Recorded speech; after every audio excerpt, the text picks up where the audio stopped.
नमस्कार दोस्तों, हमारे चैनल पर आपका स्वागत है। जय श्री कृष्णा, हर हर महादेव। आज हम आपको 12 ज्योतिर्लिंग की कहानी सुनाने जा रहे हैं। बोलिए सदाशिव की जय।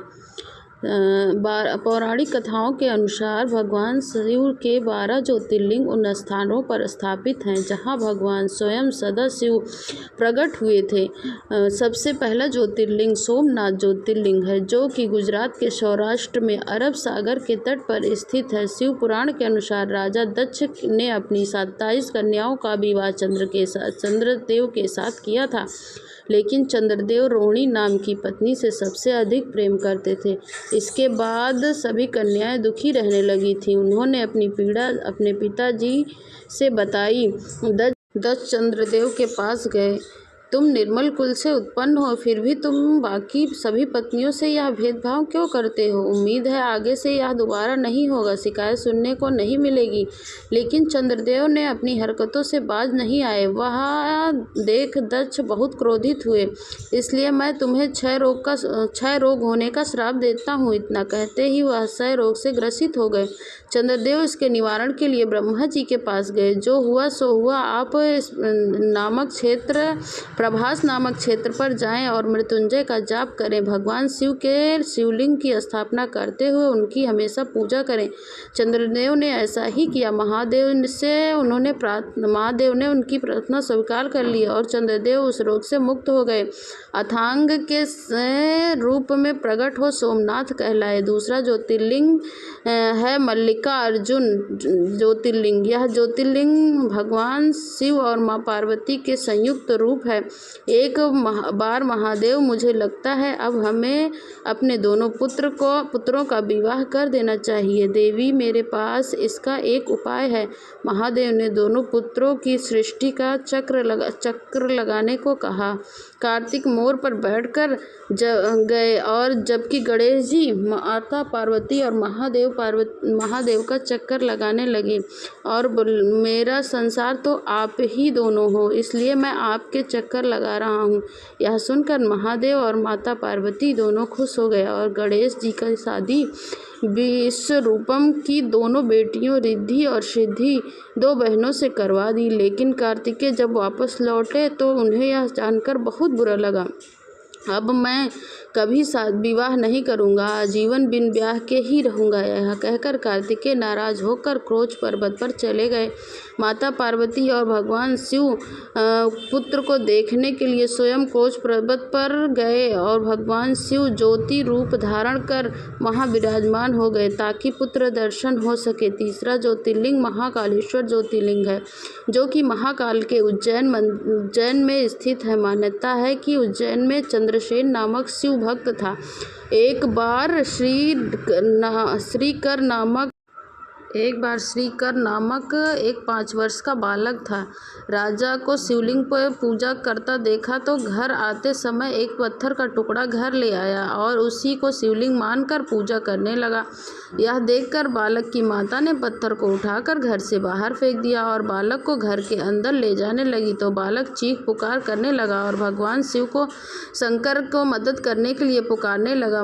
मेरी मदद करो, शिव कहते कहते हुए यह वहीं बेहोश हो गया। जब बालक होश में आया तो उसने देखा कि सामने सोने के दरवाजों वाला विशाल मंदिर है। जब बालक की माता ने यह सब देखा, बालक को उठाकर गले से लगाया, मुझे माफ़ कर दे पुत्र। तभी से यही ज्योतिर्लिंग महाकालेश्वर ज्योतिर्लिंग के नाम के रूप में पूजा जाने लगा। चौथा ज्योतिर्लिंग ओमकारेश्वर ज्योतिर्लिंग है, जो मध्य प्रदेश की मोक्षदायिनी कही जाने वाली नर्मदा नदी के तट पर बसा है। एक बार की बात है, ऋषि देव नारद मुनि शिव की भक्ति करने विंध्य पर्वत पर गए। तभी गिरिराज विंध्य ने उनका स्वागत किया और बोले, हे देवर्षि नारद, मेरे यहाँ किसी चीज़ की कमी नहीं है, मेरे पास सब कुछ है। विंध्य, तुम्हारे यहाँ भले ही सब कुछ हो, लेकिन मेरु पर्वत तुमसे बहुत ऊंचा है, उसके शिखर देवलोक तक जा पहुँचे हैं। यह कहकर वहाँ से नारद जी चले गए। बिंद ने भगवान शिव की कठोर तपस्या करने लगा। फैसला किया कि बिंद तुम्हारी कठोर तपस्या करने लगा। फिर शिव जी प्रकट हुए। बिंद तुम्हारी क्या इच्छा है? महादेव कहने लगे, आप यहाँ स्थिर रूप में निवास करें। यह सुनकर महादेव बहुत प्रसन्न हुए और फिर वहाँ ओमकारेश्वर ज्योतिर्लिंग स्थापना हो गई। भगवान शिव का 5वां ज्योतिर्लिंग केदारनाथ ज्योतिर्लिंग है, जो कि उत्तराखंड में हिमालय के केदारनाथ की चोटी पर स्थित है। कहा जाता है कि भगवान विष्णु के नर और नारायण नाम के दो अवतार हुए थे। वे दोनों पार्थिव शिवलिंग बनाकर भोलेनाथ की तपस्या करने लगे। ओम नमः शिवाय। उनकी पूजा से प्रसन्न होकर महादेव उनके समक्ष में आए। तुम दोनों की पूजा में से अत्यंत प्रसन्न हूँ। मांगो, तुम्हें क्या चाहिए? अगर आप हमारी पूजा से प्रसन्न हैं तो फिर आइए और इस शिवलिंग में विराजमान हो जाइए। यह सुनकर महादेव मुस्कुराए, फिर वहीं उस केदारनाथ ज्योतिर्लिंग में विराजमान हो गए। भगवान शिव का 6ठा ज्योतिर्लिंग भीमाशंकर ज्योतिर्लिंग है। यह ज्योतिर्लिंग डाकिनी नामक स्थान में स्वस्थ पौराणिक समय में एक महाप्रचंड राक्षस भीम हुआ करता था। वह राक्षस कुंभकर्ण और करकटी का पुत्र था। उसने अपनी माँ से गुफा में रहने का कारण पूछा। तब करकटी ने कहा, पुत्र, लंकापति रावण के छोटे भाई कुंभकर्ण तुम्हारे पिता थे। श्री राम और उनकी सेना ने उनका वध कर डाला। तुम अब चिंता मत करो माता, मैं अपने पिता के मृत्यु का बदला अवश्य लूँगा। फिर उसने शिव भक्त राजा सुदीक्षासस्त को कर दिया, उनका राज्य हड़प लिया। साथ ही राजा को बंदी बनाकर कारागार में डलवा दिया। लेकिन राजा कारागार में भी मिट्टी का शिवलिंग बनाकर शिव जी की पूजा करने लगे। लेकिन किसी ने भीम से कह दिया, आपके नाश के लिए शिव का पूजा कर रहा है क्या? मेरा विनाश है, मैं अभी उसका वध कर दूंगा। भीम गुस्से में राजा के पास गया और तलवार शिवलिंग पर चलाने लगा। तभी वहाँ महादेव प्रकट हुए और उन्होंने उनका खात्मा कर दिया। फिर महादेव ने राजा सुदीक्षा से प्रार्थना की कि वह लोगों के कल्याण के लिए अब से यहीं बस जाए। तब से महादेव भीमाशंकर ज्योतिर्लिंग के नाम से वहीं विराजमान हो गए। भगवान के 7वां ज्योतिर्लिंग विश्वनाथ ज्योतिर्लिंग है, उत्तर प्रदेश के वाराणसी में स्थित है। ऐसी मान्यता है कि एक बार भगवान शिव के मन में 1 से 2 हो जाने की इच्छा हुई। इसके पश्चात वे शिव और शक्ति नामक 2 नर नारी रूप में प्रकट हुए। तुम्हें सृष्टि के कल्याण के लिए पूजा करनी होगी, लेकिन कहाँ प्रभु? तब के लिए यहाँ कोई स्थान नहीं है। फिर उन दोनों ने प्रकृति की रचना की, जिसमें एक नर और नारी हुए। तब शिव जी ने वहाँ काशी नगरी का निर्माण किया। उस पुरुष ने शिव जी की खूब तपस्या की। भीषण गर्मी में भी तप के कारण उसके शरीर से अनेक जलधाराएं बहने लगी, जिससे काफ़ी तेज फैल गया और वह काशी डूबने लगी। तब भगवान शिव ने काशी को अपने त्रिशूल से बचा लिया। सब कुछ शांत हो जाने के बाद फिर शिव जी ने काशी को धरती पर रख दिया और लोगों के उद्धार के लिए विश्वनाथ ज्योतिर्लिंग की स्थापना की। शिव जी के 8वें ज्योतिर्लिंग का नाम त्र्यंबकेश्वर है।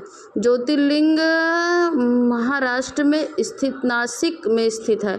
एक मान्यता के अनुसार गौतम ऋषि अपनी पत्नी अहिल्या के साथ रहते थे। एक बार दुर्लभ गाय का रूप लेकर गणेश जी महर्षि के खेत पे आए और महर्षि के स्पर्श करते ही वह गाय मृत हो गई। सबने ऋषि पर गौहत्या का आरोप लगाया। इसे यहाँ से बाहर निकालो, इसने गौहत्या की है। आप लोग मेरे इस पाप को प्रायश्चित करने का उपाय बताएं। तुम अपने पाप को प्रकट करते हुए सारी पृथ्वी की 3 बार परिक्रमा करो, फिर लौटकर 1 महीने तक व्रत करो, या फिर ब्रह्मगिरी की परिक्रमा करने के बाद महादेव की आराधना करो। उसके बाद ही तुम्हारी शुद्धि होगी। महर्षि गौतम अपनी पत्नी अहिल्या के साथ मिलकर भगवान शिव की आराधना करने लगे। कुछ समय बाद उनकी भक्ति से प्रसन्न होकर महादेव ने उन्हें दर्शन दिया। महादेव, आप मुझे इस गौ हत्या के पाप से मुक्त करवाएं, लेकिन तुमने तो कोई पाप किया ही नहीं है। उन सब ब्राह्मणों ने मिलकर तुम्हारे साथ छल किया है और गणेश जी की भक्ति कर उन्हें गौ बनाने पर तुम्हारे साथ ऐसा करने पर मजबूर किया है। तुम एकदम साफ हो, लेकिन अब मैं उन ब्राह्मणों को दंडित करके ही रहूँगा। नहीं महादेव, आप मेरे साथ है, वह मेरे साथ छल न करते तो आपके दर्शन कैसे होते। उन सबको माफ़ कर दो। अब मेरी आपसे एक ही प्रार्थना है कि आप इस आश्रम में विराजमान हो जाएं। उस दिन के बाद महादेव वहाँ त्र्यंबकेश्वर ज्योतिर्लिंग नाम से विराजमान हो गए। भगवान शिव का 9वां ज्योतिर्लिंग बैजनाथ है। यह ज्योतिर्लिंग झारखंड के देवघर में स्थित है। एक बार रावण भगवान शिव को लंका ले जाने के लिए तप करने लगा और शिव जी के प्रसन्न होने पर उसने वरदान की कामना की, लिंग को मांगा। भगवान शिव बात मान गए, परंतु उन्होंने एक शर्त भी रख दी, अगर तुमने शिवलिंग को कहीं रास्ते में रख दिया तो तुम दोबारा नहीं उठा पाओगे। इससे सभी देवी देवता चिंतित हो गए और विष्णु भगवान के पास पहुंच गए। विष्णु ने वरुण देव को रावण के पेट में जाने का आदेश दिया। इस वजह से रावण को देवघर के पास लघु शंका लग गई। बैजू नाम के ग्वाल को शिवलिंग पकड़ाकर लघु शंका करने चला गया। बैजू रूप में विष्णु भगवान ने मौके का फायदा उठाते हुए शिवलिंग वहीं रख दिया। वह शिवलिंग वहीं स्थापित हो गया और तभी से इस स्थान का नाम बैजनाथ ज्योतिर्लिंग पड़ गया। शिवजी का 10वां ज्योतिर्लिंग नागेश्वर ज्योतिर्लिंग है, गुजरात के द्वारका पर स्थित है। ऐसी मान्यता है कि सुप्रिया नाम एक वैश्य था जो हमेशा भगवान शिव की आराधना में लगा रहता था, लेकिन दारुक नाम के राक्षस को यह पसंद नहीं था।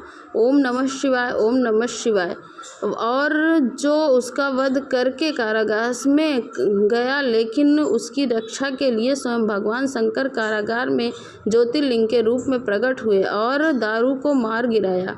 तब से ही वह ज्योतिर्लिंग नागेश्वर के नाम रखा गया, नागेश्वर नाम से प्रसिद्ध हुआ। भगवान शिव का 11वां ज्योतिर्लिंग रामेश्वर ज्योतिर्लिंग है। यह तमिलनाडु के रामनाथपुरम जिले में स्थित है। इसी स्थान पर भगवान राम ने सेतु का निर्माण करने से पहले शिव की आराधना के लिए समुद्र के किनारे अपने हाथ से रेत से शिवलिंग की स्थापना किया था। ओम नमः शिवाय, ओम नमः शिवाय। शिवाय, तुम्हारी भक्ति भाव से हम बेहद प्रसन्न हैं, इसलिए तुम्हारे द्वारा बनाया गया रेत का यह शिवलिंग श्री रामेश्वर ज्योतिर्लिंग के नाम से जाना जाएगा। भगवान का 12वां ज्योतिर्लिंग घृणेश्वर है। ज्योतिर्लिंग महाराष्ट्र में दौलताबाद के पास स्थित है। कथाओं के अनुसार सुधर्म नामक एक ब्राह्मण था। वह अपनी पत्नी सुदेवा के साथ रहता था। उन दोनों के बीच बहुत प्रेम था, लेकिन सुदेवा कभी मां नहीं बन सकती थी। इसलिए उसने अपने पति से कहा, आप मेरी छोटी बहन खुशनुमा से दूसरा विवाह कर लीजिए। उसके द्वारा हमें पुत्र की प्राप्ति हो जाएगी और हमारा वंश आगे बढ़ेगा। ब्राह्मण ने बिल्कुल वैसा ही किया और खुशनुमा के साथ विवाह कर लिया। वह खुशनुमा बहुत शिव की बड़ी भक्त थी। कुछ समय बाद खुशनुमा ने एक बेटे को जन्म दिया। अब सुदेवा को ईर्ष्या होने लगी। उसने मेरा पति भी छीन लिया और पुत्र भी प्राप्त हो गया। यही सोचते हुए उसने बेटे को मार डाला और उसके शव को नदी में डाला, जहाँ खुशनुमा प्रतिदिन शिवलिंग बनाकर उनकी पूजा करके नदी में प्रवाहित करती थी। अगली सुबह सारे घर में कोहराम मच गया, लेकिन खुशनुमा भक्ति में लीन रही। जैसे ही पूजा खत्म करके उसने शिवलिंग नदी में प्रवाहित किया, तभी उसका बेटा सही सलामत जीवित बाहर आ गया। महादेव भी वहां प्रकट हुए और खुशनुमा से वर मांगने को कहा। प्रभु, आप मेरी बहन को क्षमा करें और लोक कल्याण के लिए इस स्थान पर सदा के लिए निवास करें। तथास्तु। उस दिन के बाद घृणेश्वर ज्योतिर्लिंग में सदाशिव का विराजमान हो गया। बोलिए शिव भोले भंडारी की जय।